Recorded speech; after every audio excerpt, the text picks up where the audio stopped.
Amazon FBA has been a game changer for thousands of entrepreneurs, but in 2024, is it still the right option for you? With rising competition, evolving fees, and new selling strategies, many people are wondering if Amazon FBA is worth the time and investment. In this video, we're going to break down the pros and cons of starting an Amazon FBA business in 2024. This is so you can make an informed decision before diving in. So, what is Amazon FBA and is it worth it? Amazon FBA has been one of the most popular ways to start an e-commerce business for over a decade.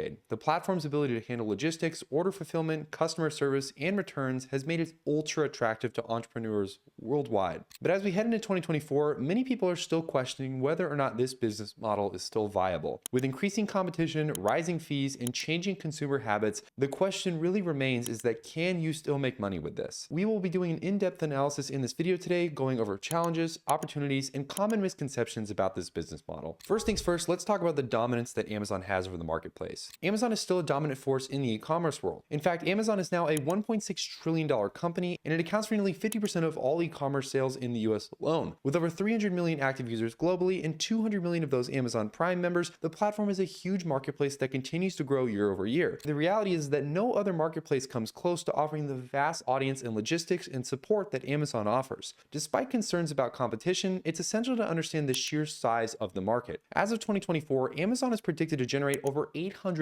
billion in sales, compared to just $34 billion back in 2010. Even though 9 million sellers have registered for the platform, only about 2 million of them are actively selling, and fewer than 1 million are based in the United States. Additionally, 66% of Amazon sales are generated by third-party sellers, which demonstrates that the entrepreneurs still have ample opportunity to succeed on this platform. While competition has increased, Amazon's ever-growing user base and e-commerce market size suggests that there's still plenty of room for new sellers, particularly for those who are strategic in choosing the right products and positioning their brand. The next question is Amazon FBA too saturated? One of the primary concerns new sellers have when it comes to Amazon is whether or not it's too saturated. With over 9 million sellers on the platform, it's easy to assume that the market might be overcrowded. However, these numbers don't really tell the whole story. While yes, there are millions of sellers, only about 2 million of them are active. Moreover, only a small fraction of these sellers, and it's about 43%, have made $100,000 or more in revenue. Rather than seeing saturation as a barrier, savvy sellers would view it as an opportunity to differentiate themselves. Many of the products sold on Amazon are pretty generic and with little effort made to the brand to innovate. This means that sellers who are willing to put in the work and create a unique product or a better customer experience still have plenty of opportunities to carve out a profitable niche. Additionally, market saturation tends to impact only specific categories like electronics or certain popular household items. On the other hand, many niche categories remain pretty underserved, offering opportunities for new sellers to introduce innovative products. Let's now talk about what used to work for Amazon FBA and what's working right now. The strategies that worked 5 or 10 years ago, such as simple private labeling, are no longer effective really in today's market. Back in the early 2000s, all it took to make money on Amazon was launching a product, even if it wasn't unique. Fast forward to 2024, and the competition is much stiffer, meaning sellers need to be more innovative in their approach. One of the biggest mistakes new sellers make is trying to use outdated tactics like private labeling or retail arbitrage. While yes, these methods can still generate some income, they're no longer as lucrative or sustainable due to market saturation and copycats. In the early days of Amazon FBA, a private label product with simple branding was really just about all you need to stand out. But now, sellers need to create products that genuinely offer value and provide specific customer pain points and solve them. Innovation and differentiation are key to success on Amazon in 2024. In order to adapt, many sellers are turning to custom product development, modifying existing products to improve their functionality, aesthetics, or usability. For example, instead of selling a generic kitchen gadget, a seller might partner with the manufacturer to improve its design and market it with unique branding. By focusing on what makes the product different, sellers can stand out from the competition and charge higher prices while maintaining strong profit margins. China also has a huge role in this market, but the question is, can your product be copied? A common concern for Amazon sellers, especially those who source from China, is the risk of having their product copied, and of course ultimately sold at a lower price. This is a legitimate issue, as China-based manufacturers are known to replicate successful products and offer them at significantly reduced prices. In fact, there are instances where manufacturers who produce the original product start selling it directly on Amazon, undercutting the original seller. While this is a real threat, there are ways to mitigate it. One of the most effective measures is to obtain a provisional patent, which costs about $75 and offers temporary protection for up to a year. This gives sellers time to test the market and determine whether investing in a full patent is actually worth it. Additionally, sellers can require the manufacturer to sign an NNN agreement or a non-disclosure non-disclosure, non-use, and non-circumvention agreement, which is enforceable in China. This prevents the manufacturer from selling products to other vendors or copying it for their own benefit. Ultimately, while Chinese manufacturers may be able to copy your product, they can't replicate your brand. This is why building a strong brand with a loyal customer base is crucial for long-term success. With the rise of social media and other marketing platforms, sellers have the tools to create engaging, authentic brands that resonate with customers. Even if a competitor copies the product, they won't be able to match the customer loyalty and brand equity that is well established that a seller has built. There's also the economic impact to consider here. Will a recession potentially hurt Amazon FBA? Another concern for sellers is the looming possibility of a recession. Economic downturns often lead to reduced consumer spending, and this could be a potential problem for sellers on Amazon. However, it's important to remember that even during recessions, certain industries and products continue to thrive. For instance, during the 2008 financial crisis, many businesses, especially those offering affordable luxuries, essential goods, or small indulgences, performed exceptionally well. Products like groceries, pet supplies, and items for babies are necessities that people continue to buy even through economic downturn. Similarly, products that provide comfort, convenience, or entertainment tend to do well as people look for ways to make life a little bit easier during this time. Furthermore, Amazon as a company has proven pretty resilient in both good and bad times. In fact, Amazon's sales increased every year during the last decade, including during the 2020 pandemic and other economic challenges. Consumers are now shifting their purchasing habits online, and this trend shows no sign of slowing down really anytime soon. So even if a recession does hit in 2024, e-commerce, and by extension Amazon FBA, will more than likely continue to grow. One of the other considerations that people have when they start selling on Amazon is the question about fees. Does it cost a lot to sell on Amazon, and are the fees too high? When it comes to fees, Amazon charges a 15%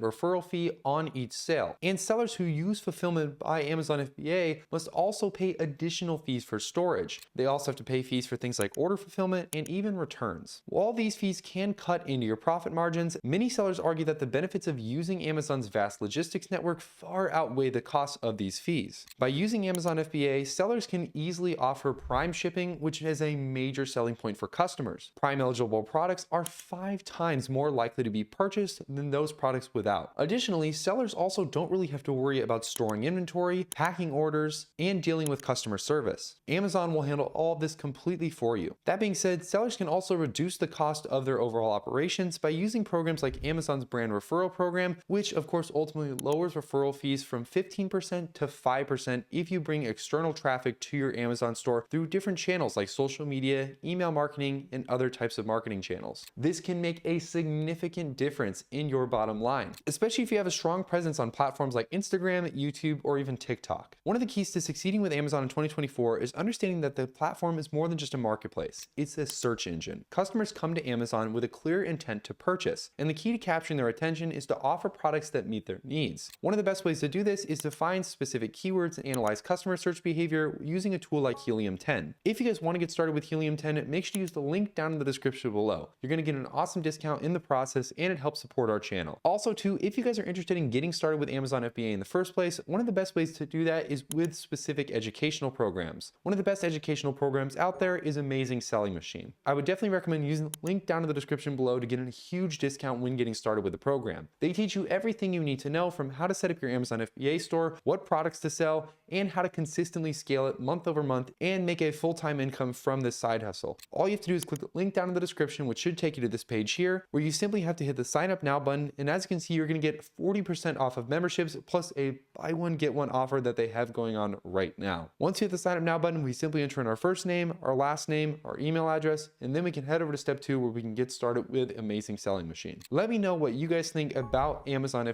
FBA, and let me know if you guys have ever attempted it. Also, let me know if you're thinking about getting started with anything that we talked about in this video, and let me know your overall thoughts. I always love to know what you guys are up to and what you're thinking. Make sure to like this video and subscribe so you never miss any of our future videos, and I can't wait to see you guys in any of the future videos that we create. Hopefully you guys enjoy this video, and I'll see you guys in the next one.